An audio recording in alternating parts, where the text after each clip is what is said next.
आप सबको जय मसीह की। इस सुबह के समय हम एक वचन अध्ययन करेंगे जो फिलिपियों की पत्री पहले अध्याय के 20वें वचन से है।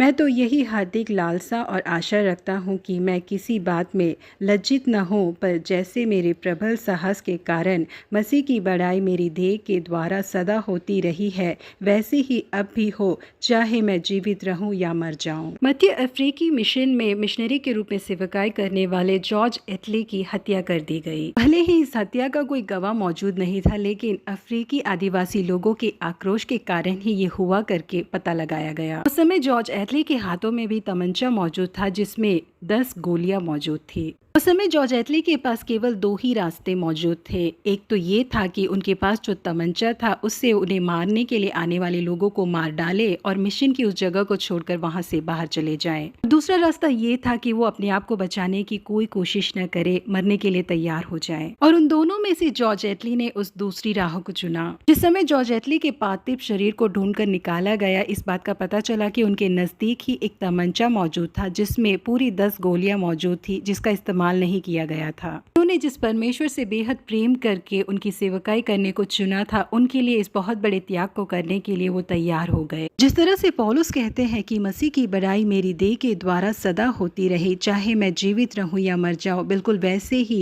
एटली ने भी उनकी मृत्यु के द्वारा मसीह की बड़ाई को चुन लिया था। फिलिपियों की पत्री पहले अध्याय के 20वें वचन का व्याकरण करने वाले रॉबर्ट लाइनर का कहना है कि पौलुस को कभी भी इस बात की चिंता नहीं थी कि उनके साथ क्या होगा, बल्कि उनकी सारी चिंता और डर ये था कि उनके बाद वो एक अच्छी गवाही को छोड़कर जाए। यीशु मसीह को भी जो लोग मारने के लिए तलवार लेके आए थे, उनका जवाब यीशु मसीह ने तलवार से नहीं दिया। क्रूस की मृत्यु तक यीशु मसीह ने अपने आप को दीन किया, अपने आप को ही उन्होंने बलि के रूप में चढ़ा दिया। जी हाँ प्रिय परमेश्वर के लोगों, कई बार दूसरों के समान जो जैसा हमारे साथ करता है, यदि हम भी वैसा ही उनके साथ करेंगे तो हम अपने आप को बचा पाएंगे करके हम सोच सकते हैं, लेकिन इससे हमारी गवाही खराब हो सकती है और परमेश्वर के नाम की निंदा भी हो सकती है। पवित्र लोगों ने और प्रेरितों ने जब मसीह के निमित्त पथराव को और सताव को झेला था, तो अपने शरीर में मसीह के निमित्त उन्होंने जो पीड़ाओं को सहा है, उसे उन लोगों ने सौभाग्य गिना। जी हाँ प्रिय परमेश्वर के लोगों, मसीह के निमित्त हमें कोई भी दुख या तकलीफ क्यों ना हो, हम हिम्मत के साथ आगे बढ़े, अपनी गवाही को हम सुरक्षित रखें। हमारे द्वारा परमेश्वर के नाम की महिमा हो। प्रभु आप सबों को आशीषित करे। Have a blessed day.